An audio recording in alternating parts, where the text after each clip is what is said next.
Welcome to Not Milk Never Milk. Subscribe if you're lactose intolerant. You begin by adding the UI element that actually displays text.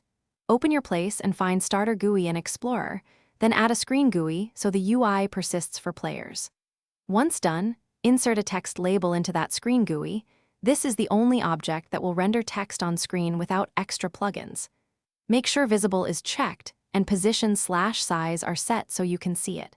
You're already displaying text. Next, we'll customize content and behavior. Now you change what the text label shows and why it looks the way it does. You edit the text property to supply your string, use line breaks when needed. Then fine-tune font, text size, text color, and text stroke to improve contrast and legibility. Use anchor point and position with scale values so it adapts to resolution. Make sure to preview and play solo and different device sizes. This ensures the text remains readable across clients and that your layout holds up. Finish by wiring the text label to your game logic so the text updates when it should. You typically use a local script in starter player scripts to reference the screen GUI in player GUI and update text label. Text. This keeps UI responsive. Once done, ensure networking uses remote events if server-driven updates are needed.